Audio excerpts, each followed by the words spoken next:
So you can breathe a little bit more. Neck, man. One of my homies got it.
Is humanity truly free? Are there universal laws in effect that apply to human behavior? Does our knowledge or ignorance of these laws impact our collective freedom as a species? This documentary will explore these questions and our current understanding of universal forces that affect the daily lives of each and every one of us. I'm an independent researcher and public speaker from Philadelphia, Pennsylvania. I lecture on the topics of human consciousness, morality, freedom, occultism, symbology, and spirituality. Many years of unique life experiences have afforded me an extraordinary perspective on the current human condition. Through my website, whatonearthishappening.com, I continue to explore these topics with a worldwide audience. I grew up with a traditional Roman Catholic family background in South Philadelphia. During my grade school years, I began questioning the beliefs and motives of organized religion, recognizing it as a system designed to control human thought and understanding. My unanswered philosophical and sociological questions eventually turned to discontent and anger. This drove me to seek out what I considered at the time to be the polar opposite of religion. My subsequent life path led me into membership and influence of what I now refer to as the dark occult, what most people might call nefarious secret societies. But what actually is the occult?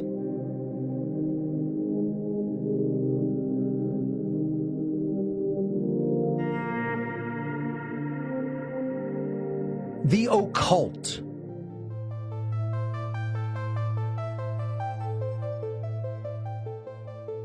What does the word occult mean? Occult? It means maybe supernatural or, yeah. Occult. Mystic, unknown, kind of stigmatized. It's funny, I think by society it generally has a negative connotation. I'm not sure I could actually define it. I think it's like palmistry, voodoo, like spirits, things like that. Ouija boards, maybe. I guess anything that is a Christian would be considered a cult. Spiritual. Like something with a strong following, right? I don't know, honestly. I don't know.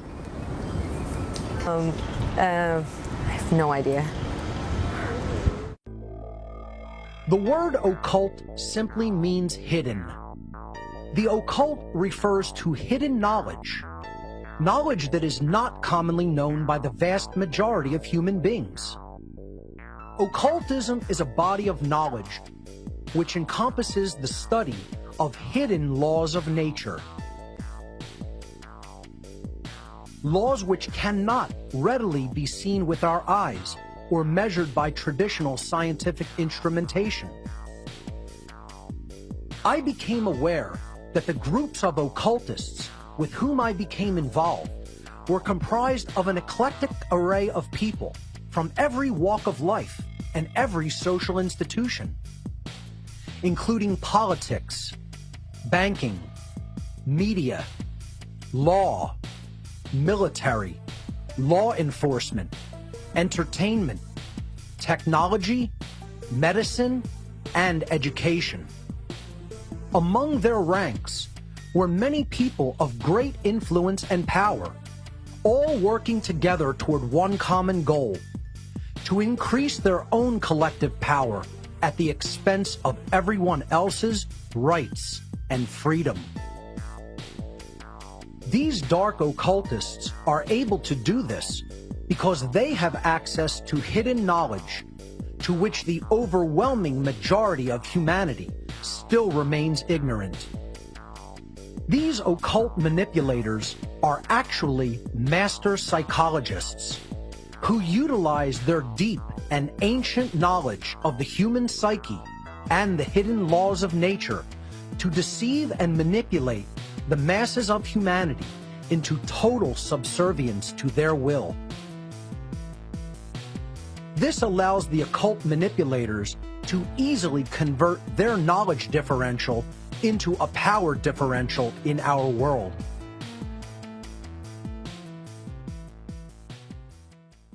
After a profound crisis in conscience, I eventually made the free will decision to cease my involvement in the world of dark occultism.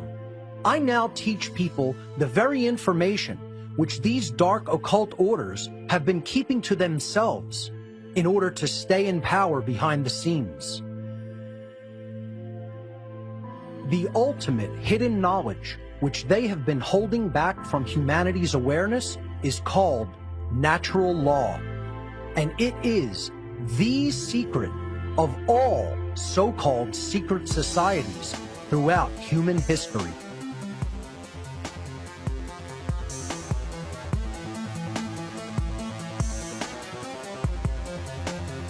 Natural law.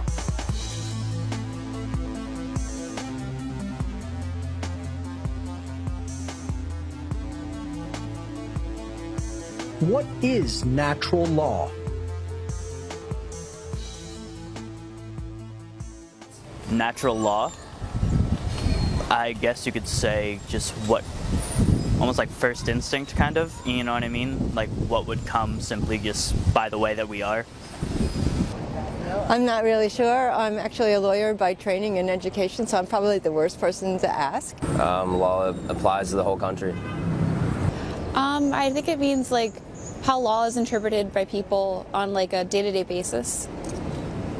Natural law, everyone is nice. Everyone was born nice and kind, but they are corrupted by society. The term natural law, I mean, if you break it down I guess in regular terms, it'll mean, damn, actually, now that I'm thinking about it, I don't know what natural law means.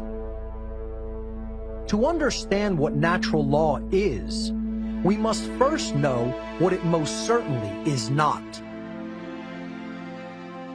Natural law is definitely not, and has absolutely nothing to do with Darwin's theories on evolution, the Darwinian survival of the fittest, the so-called law of the jungle, or the so-called natural order of nature as a dog-eat-dog world. So, what actually is natural law? The definition of the word natural is inherent to and having a basis in reality and nature. In other words, not man-made. The definition of the word law is an existing condition that is both binding and immutable. Binding means having an effect that cannot be escaped. Immutable means unable to be changed by anything or anyone. Natural law, therefore, is a set of universal, non-man-made, binding and unchangeable conditions which govern the behavioral consequence of beings with the capacity for holistic intelligence.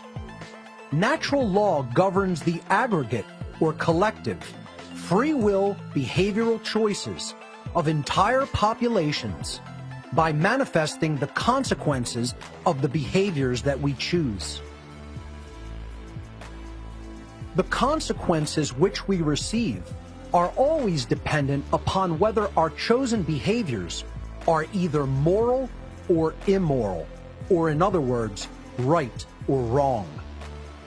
While we all have free will to choose which behaviors we will conduct, we are not insulated from the moral consequences of our behavioral choices. Natural law is a body of laws that operate within the unseen or non-physical realm, so they may be considered to be occulted or hidden laws of nature.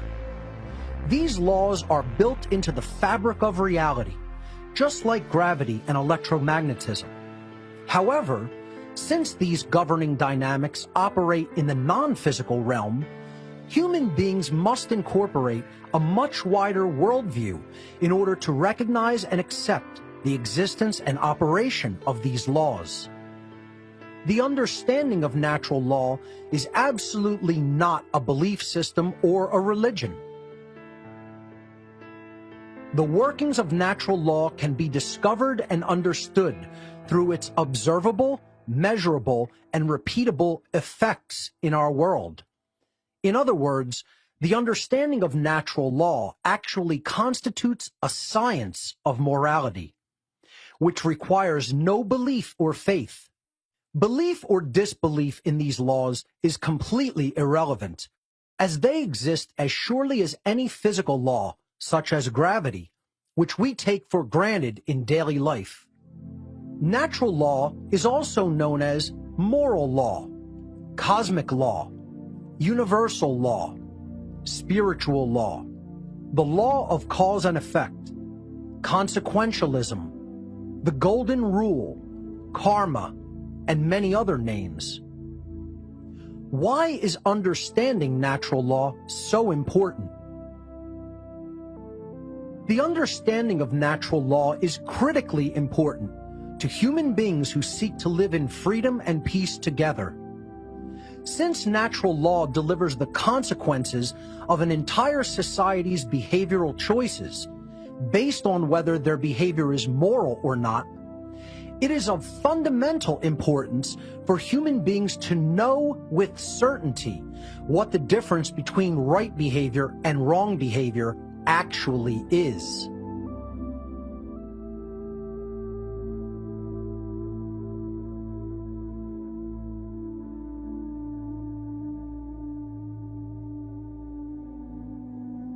Human rights.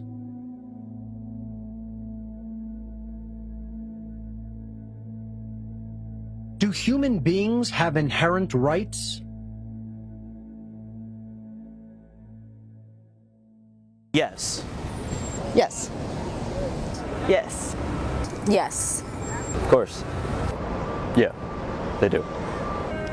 Yes. Yes. Oh, absolutely.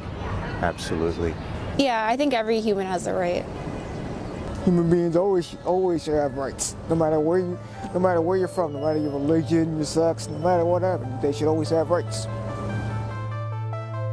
What is the definition of a human right?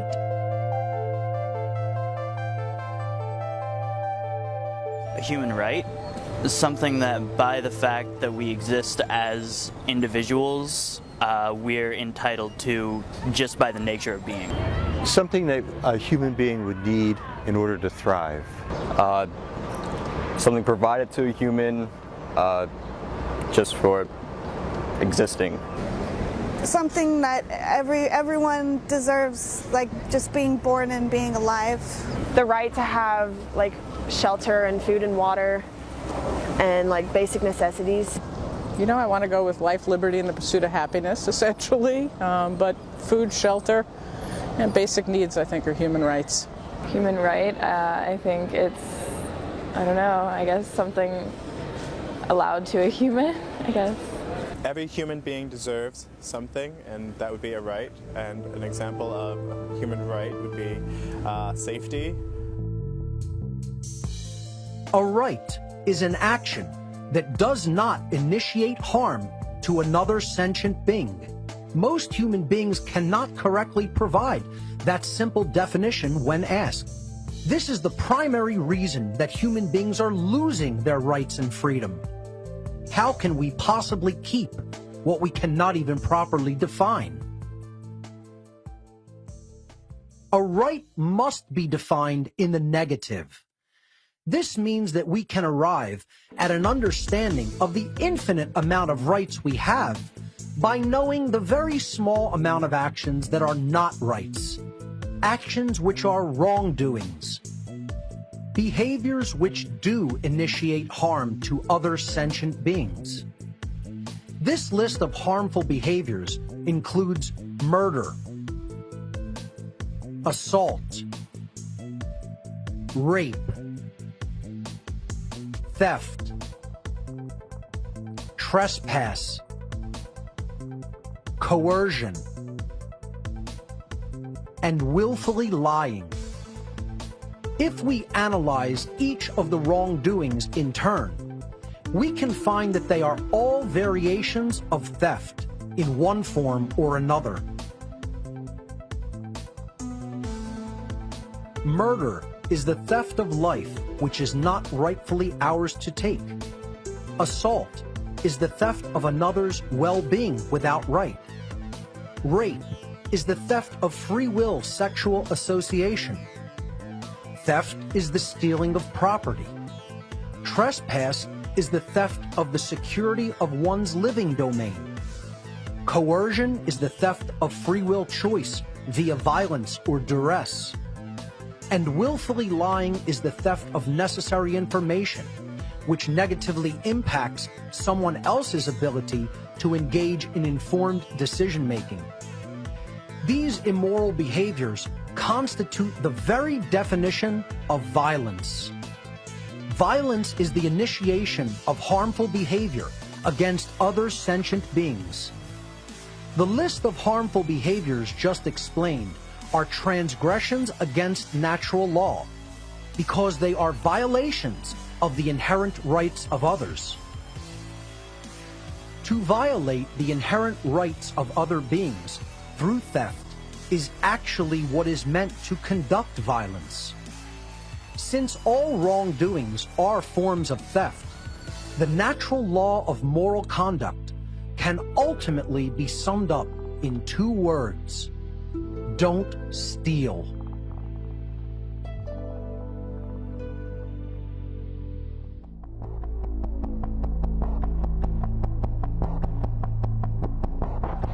The non-aggression principle and the self-defense principle. The non-aggression principle is one of the main principles of natural law. This principle means that it is morally wrong to initiate aggression or violence upon other sentient beings. This brings us to another important principle of natural law, the self-defense principle.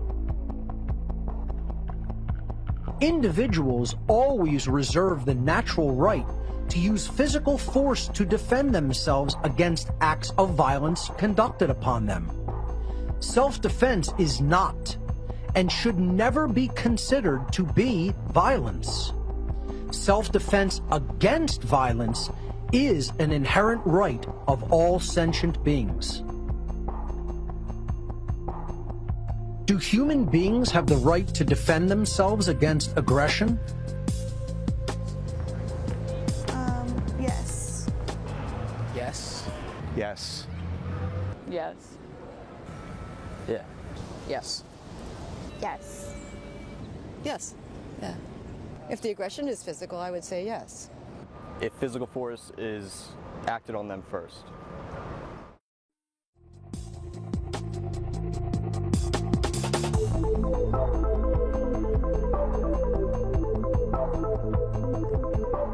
Equality under natural law.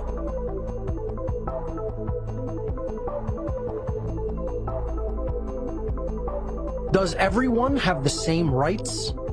Or do some people have more rights than others? I think people should have rights that are equal to everybody else. I think in a perfect world, everyone would have the same rights, but as the world is right now, people don't all have the same rights. Not everyone has the same rights. Some people have different rights, some money, privilege, class, things like that. In reality, some people have way more rights than other people. There's definitely some rights that some people possess and others don't. Most people would agree with the fact that the behaviors which initiate harm to others are immoral actions. The problem arrives when we fail to hold everyone to the same account regarding the morality of their actions. We must understand that everyone has the same rights as everyone else, and there are no exceptions to this law. If no individual possesses the right to perform a certain action because it initiates harm to another, then no one can delegate such a non-existent right to any other individual or any other group, and thereby magically turn a wrongdoing into a right. In other words, everyone possesses exactly the same natural, inherent rights as everyone else, and there are no exceptions to this rule for individuals in government, police, military, or any other societal institution. This is what is meant by equality under natural law.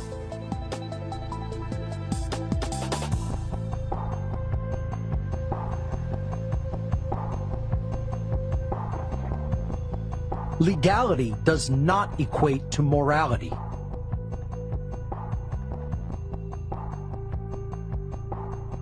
Is government authority morally legitimate? I mean, I think we need laws and regulations, but I'm not sure our laws and regulations are always moral. Not always. Yeah, I believe it is. To some extent. It depends on whether the authority was, at least in our democratic tradition, whether the authority was based on the consent of the governed.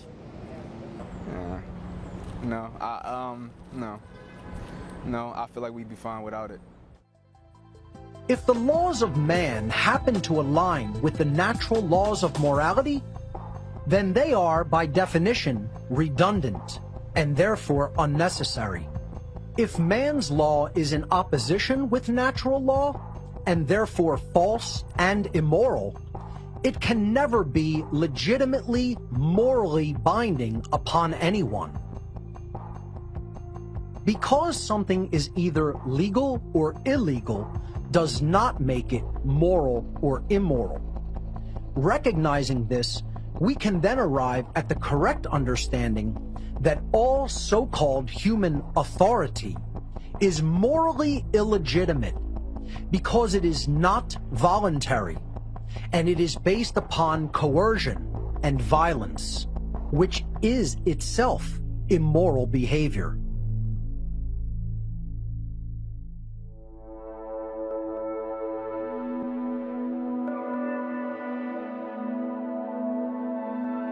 Natural law versus man's law.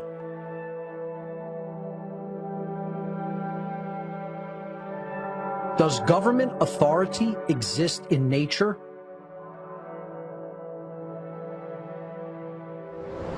Yes, I believe it does. Yes. Yes. In some cases more than other cases, but yeah. Absolutely. Yes. Today's society, yes.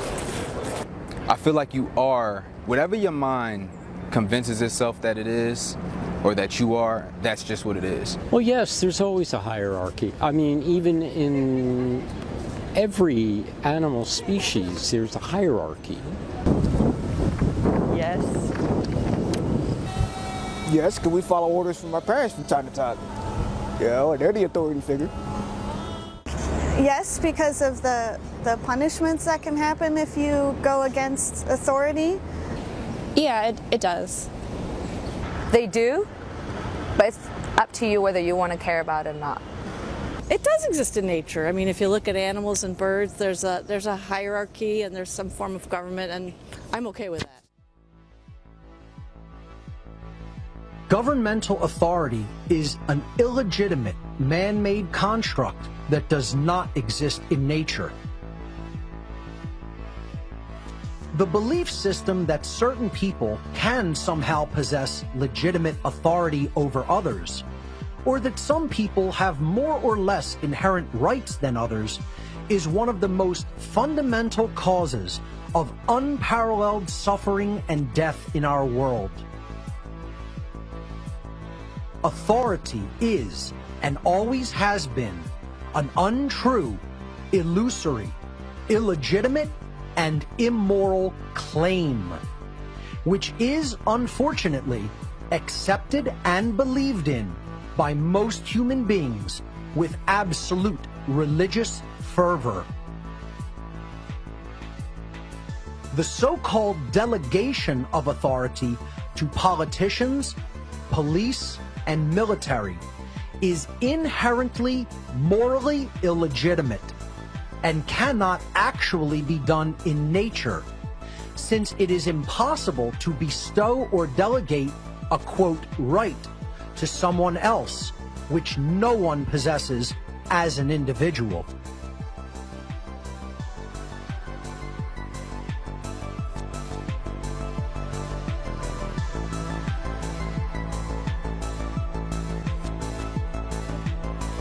The human condition is slavery.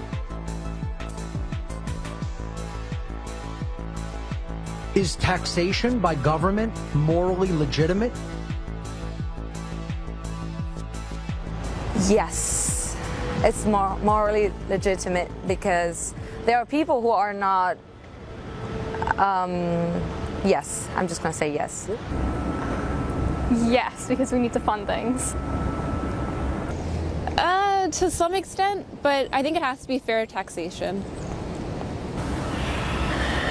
I think it would depend on what the taxes are going to. I don't think it's morally legitimate. Again, I do think it is needed to fund resources and things like that, but I don't think it's a moral issue. I think so because if we didn't have taxes, we wouldn't be taking care of the greater good, roads, education, etc. Well, the way we've set up our culture, that's the only thing that makes it work. Paying taxes? No. Like, I mean, where does it go? Where does it go? It's like, I mean, we all experience this. You work, get a check, and then you see a chunk of it missing, and no one's telling you why it's missing. Hell no.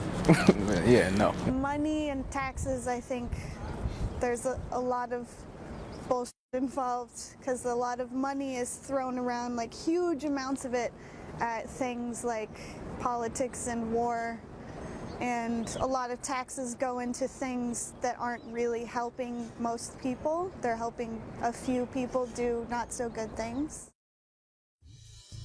Taxation is theft enforced by the threat of coercion and violence.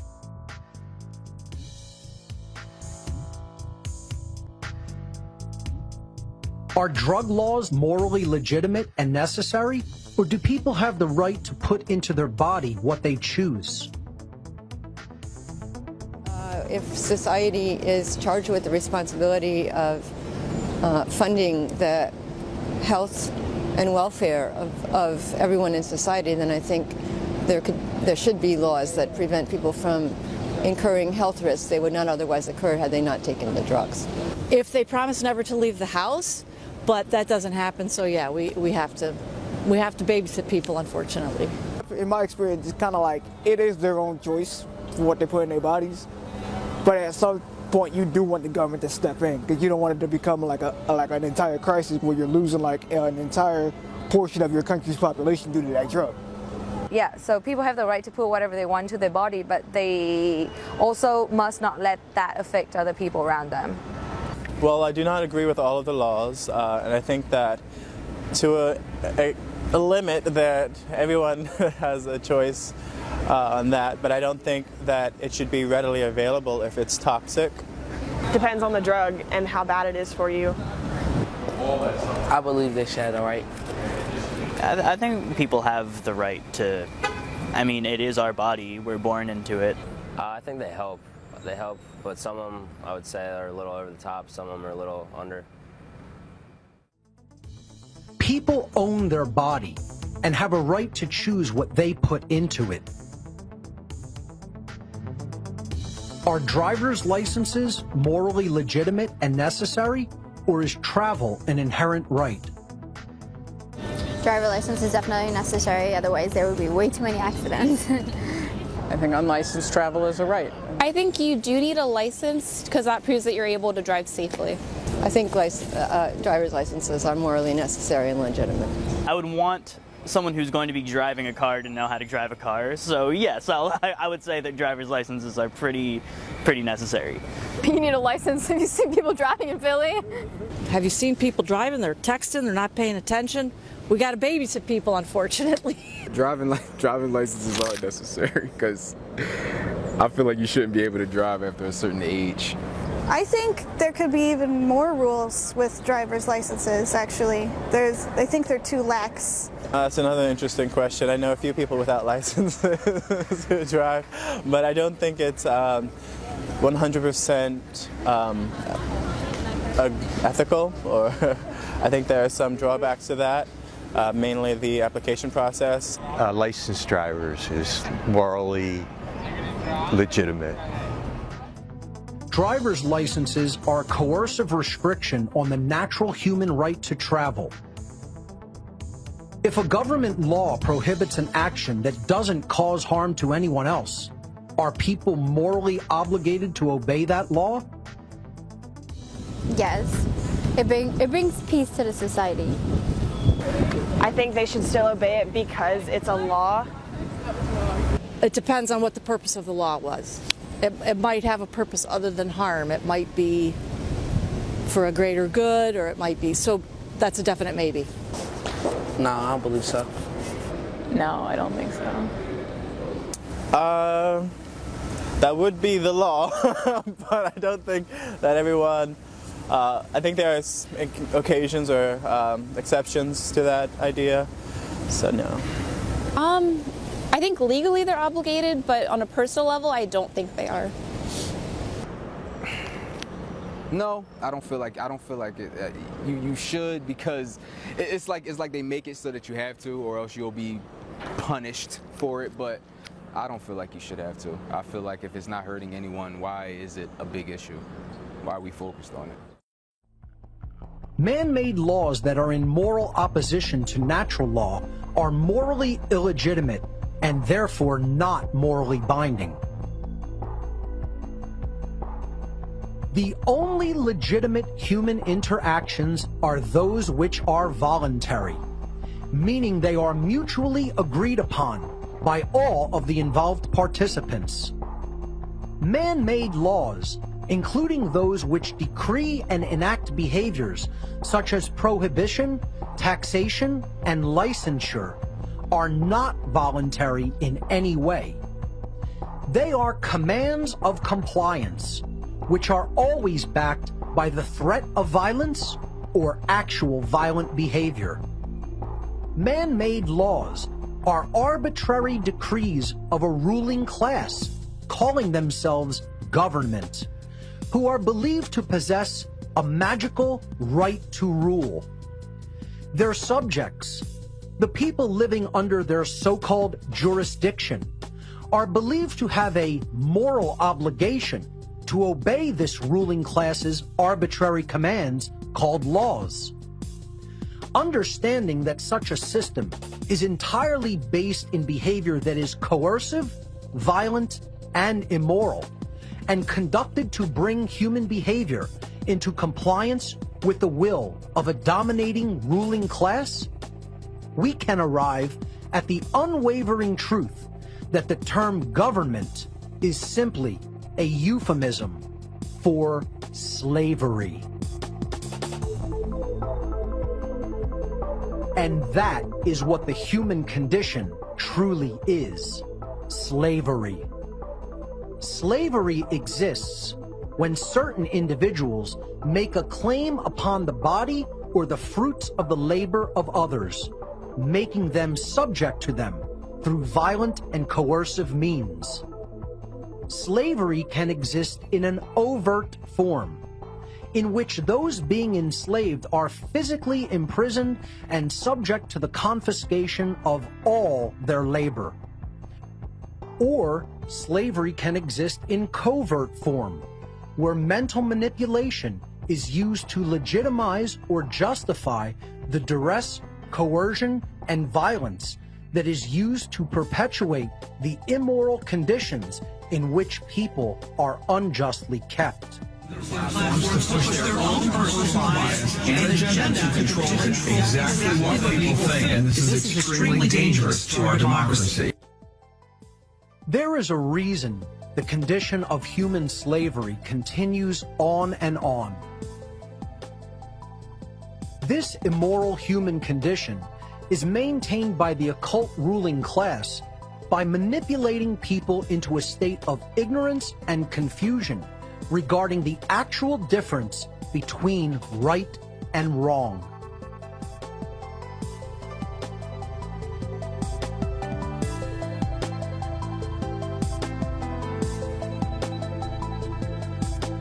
Objective morality. Is morality objective or subjective? I think morality, to some extent, is human interpretation, but there is a clear right and wrong on other topics. I think it depends on, definitely depends on who you are, because a different person could see it a completely different way. You get what I'm saying? I think it depends on the situation. I believe morality is based on opinion. I mean, I don't really believe that you're necessarily born with a good or bad morale. It's basically based on your life circumstances. I think it's definitely subjective. I think it depends on opinion and the situation. I think it's dependent on human opinion. No, I don't believe that there's such thing as objective morality. I mean, I'm inclined to say that it exists, objective morality, but I don't think that we have the capacity to understand something that all-encompassing. I think morality is objective. Objective. I mean, mostly on human perception, but I'd say there's like a societal viewpoint, It's a tough question. The way I feel about it is if you're not hurting anyone and if it makes you happy, why not? Sadly, I think it's subjective, and that it's open for agreement or discussion, kind of. I think it's written in. I think it should be pretty clear. I think it's written in stone, and it's to some point with some opinion, I guess. I don't think it's written in stone, I think it is subjective, actually. I think it's subjective. Yeah, okay. I personally think it's more objective than relative. The difference between right behavior and wrong behavior is objective, meaning it is not based upon the perceptions or opinions of human beings, but rather such a difference in behavior exists in nature, purely independently of subjective human perception or opinion. Morality does not change based upon feelings, religion, belief, location, time, or the preferences and whims of man's law. These things have no bearing upon true morality. What is moral in one place and time is moral at all places and times. And what is immoral in one place or time is immoral everywhere and at any time.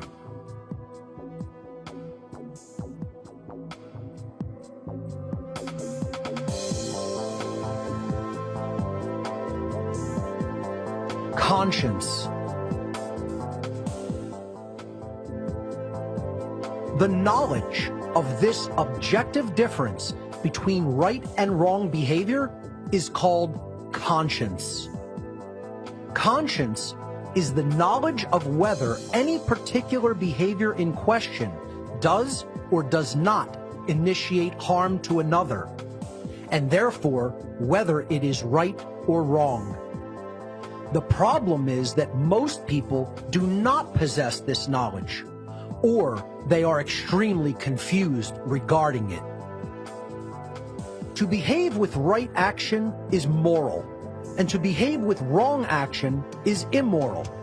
Yet this fundamental understanding is often grossly misunderstood. People do not get to decide what morality is. Morality is based upon whether an action initiates harm or not. This dynamic exists inherently in the natural world. Where do human rights come from? Religion, government, society. I guess it depends on the country that's allowing human rights, I'm not sure.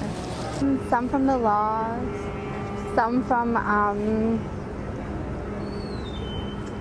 yeah, I think from the law. They apparently are decided by many people. Well, since you're not bored with it, I think it's like a collective, I think they come from your fellow woman or man. More woman, quite frankly. Constitution. Realistically, human rights come from law, but I think they should come from the basic moral agreements that I described earlier. Human rights. I think human rights are inherent. The moment we're born, we are entitled to certain rights, but then those rights are also, like I said, qualified by society. Well, human rights come from what you believe that all humans should have in general. So, like, if you believe that they should always have freedom, or if you believe that they are always entitled to something. They should come from morality. They come from, I guess, morality, yeah, so. Well, in the Christian tradition, we say they come from God. Human rights should come from within and should come from a natural place, but I think in our society they come from governments. The inherent rights of human beings are their inalienable, universal birthright and can never be granted or removed by any action or process of mankind. Our rights come from nature, meaning they are pre-existing and inherent to creation itself. Unfortunately, after thousands of years of human civilization, most people still do not understand this eternal truth. It seems so simple that we as human beings should willfully choose to take right action, to honor and respect the rights of others not to be harmed, to treat others with the same respect with which we expect to be treated, not to steal the life, well-being, property, rights, or free will of others. Yet it is not as simple as it may seem. True right action is elusive at best and deliberately ignored at worst.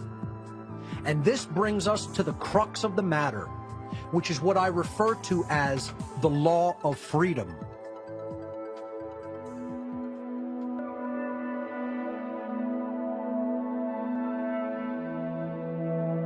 The law of freedom. The law of freedom governs the states of freedom or slavery of entire populations of beings who possess the capacity to comprehend the objective difference between moral behavior and immoral behavior. The natural law of freedom dictates that as a society collectively becomes more moral, they collectively become more free. And as a society collectively becomes more immoral, they collectively lose their freedom and become more enslaved. The freedom or slavery of an entire society is hinged upon whether that society behaves in the aggregate morally or immorally. Since most people still do not truly know the objective difference between right and wrong behavior, they are constantly making judgments that do not align with natural law. As more and more people act in such an ignorant capacity with respect to natural law, this conduct becomes a fundamental source of disorder and chaos in our society as a whole. In other words, the law of freedom could be summarized like this. As the aggregate moral behavior in any given society increases, the aggregate freedom of the members of that society also increases. And as the aggregate moral behavior of any given society declines, the aggregate freedom of the members of that society also declines. Even more simply put, as morality increases, freedom increases. And as morality declines, freedom declines. Therefore, human freedom is entirely dependent upon educated judgments that align with natural law-based morality, the objective knowledge of the difference between right behavior and wrong behavior. Believe it or not, you have just been given the secret of secrets of all secret societies throughout human history.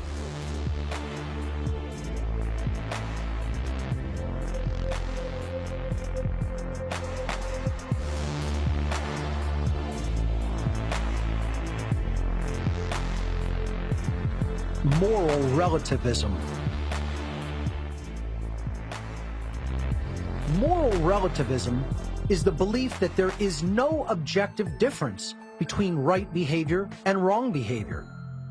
Moral relativists believe that morality is relative or subjective, meaning that right and wrong can change with respect to time and location, depending upon human perception and opinion, likes and dislikes, whims and preferences.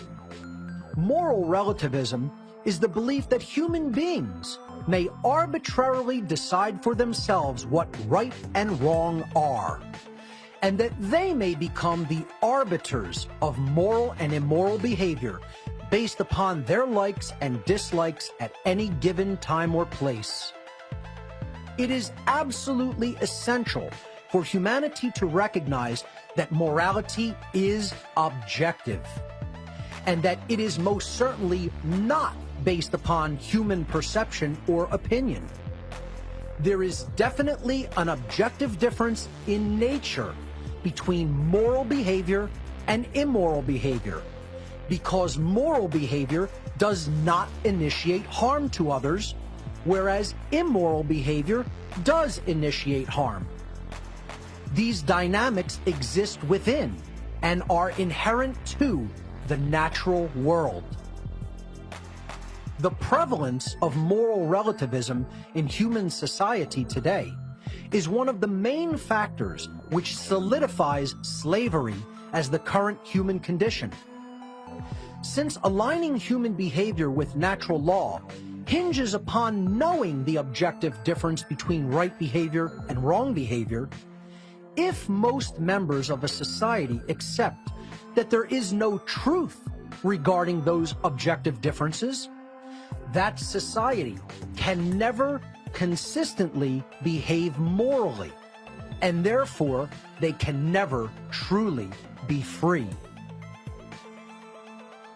True freedom can never exist in a society that embraces moral relativism, a society where people believe there is no objective difference between right and wrong behavior. Knowing the objective difference between right and wrong, and then willfully choosing right action over wrong action, is the foundational basis for the manifestation of the condition of freedom. If human beings remove that foundation by declaring that there is no objective morality, they will never be able to manifest a condition of genuine freedom in their lives. Understanding true objective morality will help humanity to recognize the fundamentally flawed belief in the legitimacy of human authority and government. By doing so, human interaction can become voluntary and free from the immorality of violence and coercion. If we want a world based in real freedom, we must understand that truth is independent of our perception, and that objective morality exists, and we can come to know it. If people learn the true difference between right and wrong behavior, humanity can become and remain free. If human beings continue to refuse this knowledge and continue to accept erroneous beliefs such as authority and moral relativism, humanity is going to remain enslaved.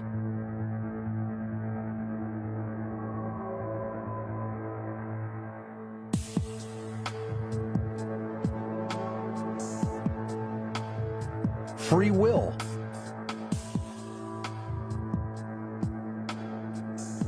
Do human beings have free will? We think we do, but I don't believe so. Human beings, for the most part, have free will. To some extent. We're not always free to do everything, which I think it should be. I think it should be left like that. I don't believe so, no. Yes, in my opinion, I believe that humans have free will. I mean, I don't believe that you're living your life under somebody's control. Free will. I think we do have free will. We do have free will, but that free will is also suppressed by social norms. No, actually, no. I don't think human beings have free will. Yes. Well, we think we do, but in truth, I don't think we do. Yes. Yes. Yes. Yes and no. Yes, or they should. In some cases. Yes. All human beings have the free will to choose between moral behavior and immoral behavior. We have a choice as a people. We can use our free will to change our behavior and bring it into alignment with natural law by choosing morally right action. Or we can choose to behave immorally by condoning and perpetuating a system based in violence, coercion, and moral relativism. Will we continue down the path of slavery watching our inherent rights stripped from us little by little? Or will we embrace the moral principles of natural law and create a society where each individual's life, rights, and freedom are respected and protected because we recognize our inherent sovereignty and the sovereignty of all other sentient beings?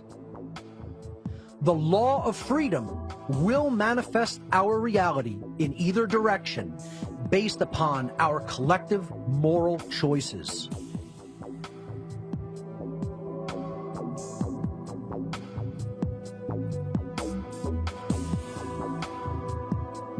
The science of natural law. Our shared human experience on Earth is collectively created and determined by the quality of aggregate human behavior.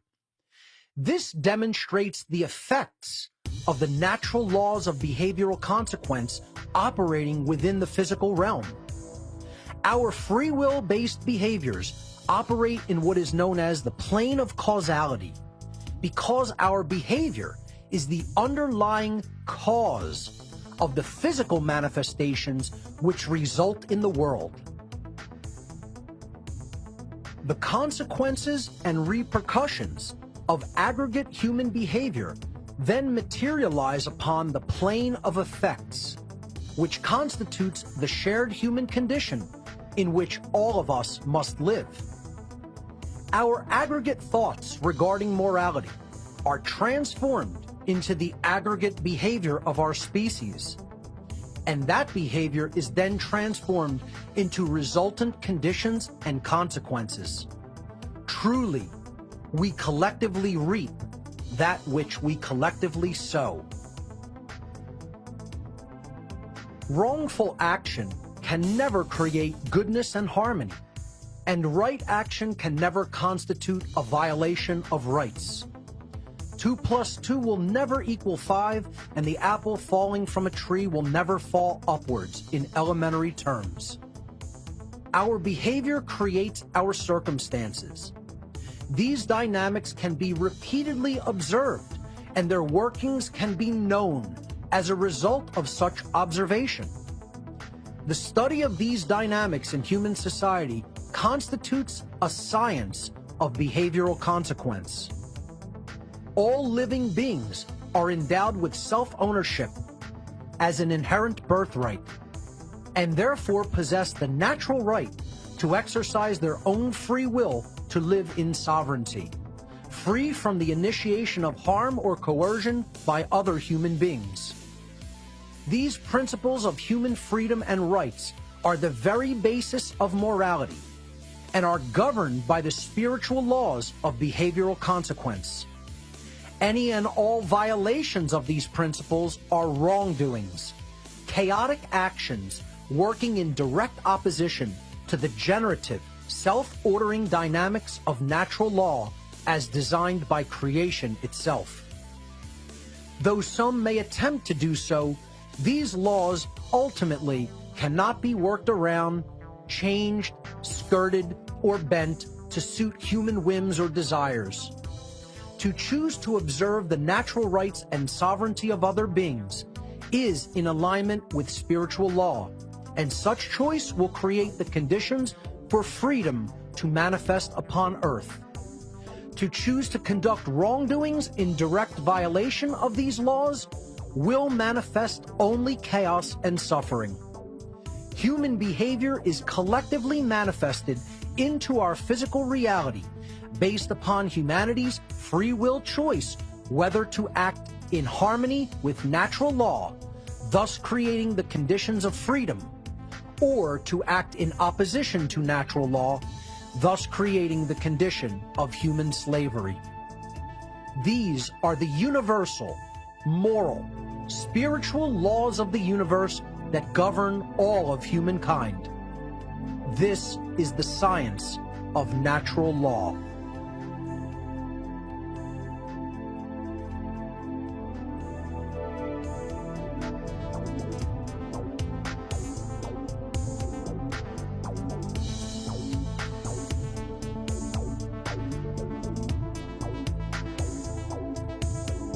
the one great work. My unwavering dedication to delivering the message of natural law in every conceivable form for the past 13 years has gone virtually unnoticed by humanity as a whole, and society continues its rapid descent into immorality, chaos, and slavery. Far too few understand or take heed of my warnings, and even fewer speak out to teach others. I am seeking peers and allies in the war for our very freedom that is before us. Our one great work is to end the human condition of slavery.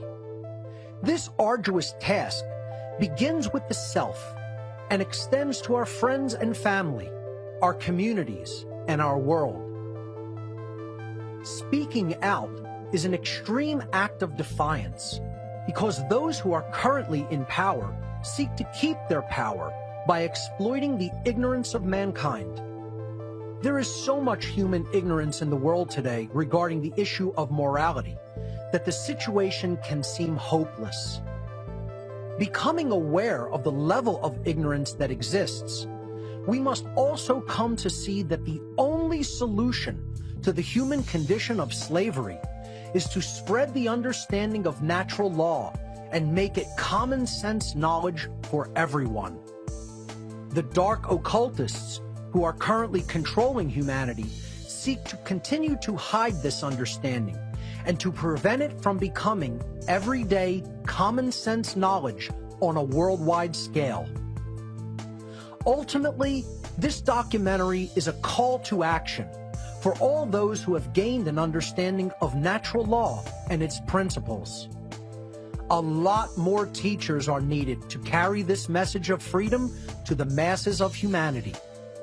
There are not yet enough voices doing this.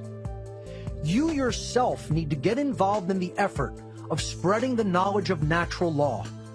The solution lies in not just knowing it, but in what you do to spread this knowledge once you have come to understand it. Start a podcast, publish a blog, make a video, publish a newsletter, make music and art, contribute resources. Do anything and everything you can to make natural law common sense knowledge to people all over the world. Only with a united effort will we have a fighting chance. We need more boots on the ground in this spiritual war for human freedom. Once you have expanded your worldview to encompass an understanding of the science of natural law, it becomes your personal responsibility to help others to learn these inherent governing dynamics of creation. Our very freedom itself depends on it. This has been an introduction to the philosophy and science of natural law. For further study, please watch my full video seminar entitled Natural Law, the Real Law of Attraction and How to Apply It in Your Life.